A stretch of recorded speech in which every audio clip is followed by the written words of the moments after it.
evolución histórica de las demandas sociales y de los pueblos y nacionalidades. A los inicios de la humanidad, cuando el concepto de pueblo y nación se estaba formando, las demandas estaban concertadas en la convivencia grupal y que no hubiesen problemas entre ellos. Era una época en donde la supervivencia primaba sobre cualquier otra cosa y la mejor manera en ese entonces era estando en grupo.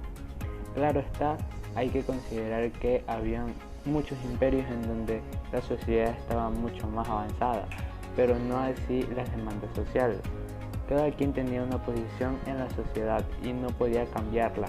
Eso permaneció en esa manera hasta la llegada del siglo XVIII. Con la introducción del Estado moderno, el concepto de ciudadano y la imagen de gobierno por servidor público, las personas comenzaron a demandar más participación política, así como libertades individuales. Desde entonces, ese sistema ha estado en evolución, en donde el ciudadano es el fuente de poder y el gobierno debe responder a ella.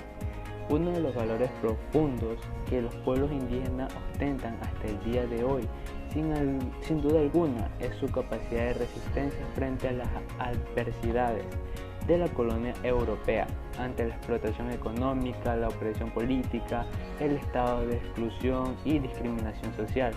Previven valores, conocimiento, sabiduría, pero sobre todo aún están vigentes instituciones culturales, económicas y políticas propias, a pesar de todas las adversidades.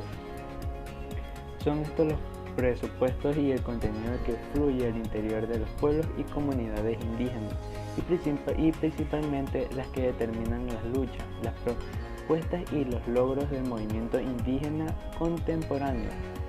Si describimos estas instituciones que son diversas y que han permitido la organización relacionadas sociales, la espiritualidad indígena y las relaciones con la madre naturaleza, decidimos que son, entre otras, el Ayllu, que significa familia, Ayllu Yakata, comuna, Minca, que es trabajo colectivo, y Rimanacuy, que es práctica de diálogo.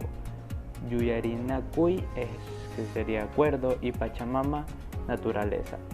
Son los referentes de vida de las comunidades y por lo tanto de lucha por su mantenimiento y perfeccionamiento en la época contemporánea.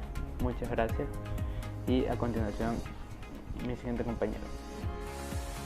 La soberanía del pueblo se refiere al ejercicio de autoridad en un cierto territorio. Esta autoridad recae en el pueblo, aunque la gente no realiza un ejercicio directo de la misma, sino que delega dicho poder en sus representantes. La soberanía significa independencia, es decir, un poder con competencia total. Este principio señala que la Constitución es el fundamento o base principal del ordenamiento jurídico, por lo que no puede existir norma que esté por encima de esta.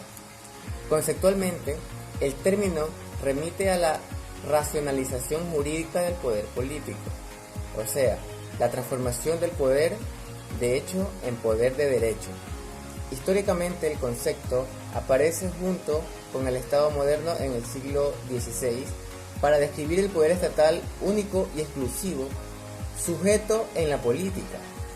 Norberto Bobbio resume que el concepto político-jurídico del término sirve para indicar el poder de mandato en la última instancia en una sociedad política y, por consiguiente, para diferenciar a esta de otras asociaciones humanas, en cuya organización no existe tal poder supremo, exclusivo y no derivado.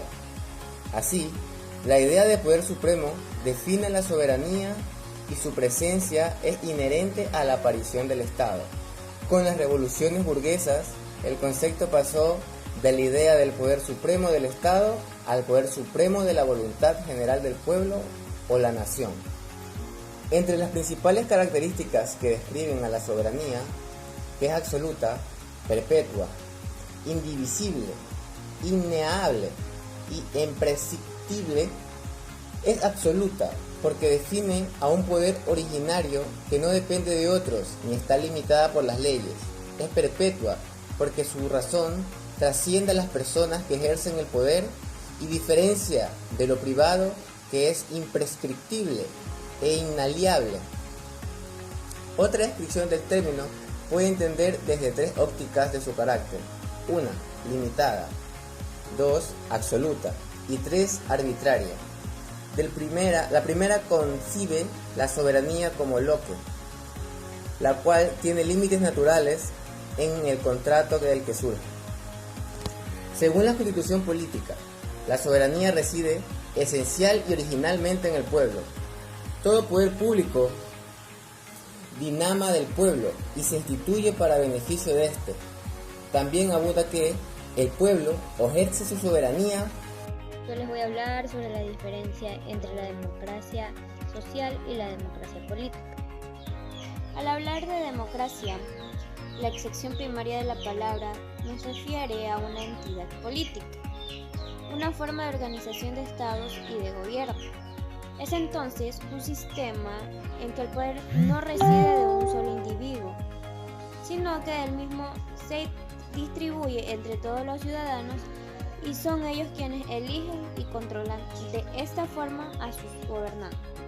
De este concepto se desprenden 2 aspectos fundamentales, que son el aspecto social, ya que nace de la organización social, y el aspecto político, siendo el resultado de esta organización social lo que se conoce como Estado. Así es como tenemos lo que se conoce como democracia social, lo cual se hace referencia a los mecanismos democráticos de toma de decisiones que están vinculados de forma directa a la sociedad civil. Por lo tanto, tenemos a la democracia política, la cual reúne todos los factores que deben estar presentes para que puedan decidir bajo esta forma de gobierno. Está bajo esta forma de gobierno. Por ejemplo, división de poderes, Estado de Derechos, sufragio universal, periodicidad de mandatos, etc. La diferencia radica en que la democracia social surge como concepto que busca una ampliación de los mecanismos de la decisión política hacia una inserción de los sistemas sociales convergentes dentro de un país. Sistemas que producen en la que trama de organizaciones de todo tipo que conforman a la sociedad civil y que convierten a las personas en agentes activos en los procesos de toma de decisiones. La esencial engloba todas las necesidades que exponen los ciudadanos, quienes conforman el pueblo y a su vez eligen a sus más fieles representantes. Por ende, la diferencia entre esta y la democracia política radica en la manera de demostrar ante la nación. Por ejemplo, la democracia política es la disposición de los órganos que se deciden a dar una estructura de la política del Estado. En cambio, la democracia social es la que elige quiénes serán los representantes que ocupan espacios de dicha estructura. Bueno, voy a hablar sobre los tipos de democracia. Clásicamente la democracia ha sido dividida en 2 grandes formas, que son directa y representativa. La democracia directa, también llamada indirecta, es aquella donde los ciudadanos ejercen el poder político a través de sus representantes, elegidos mediante el voto en elecciones libres y periódicas. También existe la democracia semi-indirecta o participativa. Algunos autores también distinguen una tercera categoría intermedia, la democracia semidirecta, que suele acompañar atenuando a la democracia indirecta.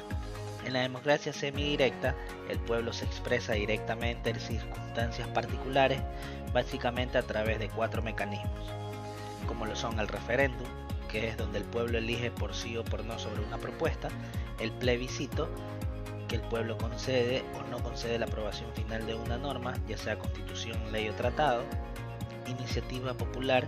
Por este mecanismo, un grupo de ciudadanos puede proponer la sanción o anulación de una ley; la destitución popular, que es la revocación del mandato o recall, en donde mediante este procedimiento los ciudadanos pueden destituir a un representante electo antes de finalizar su periodo.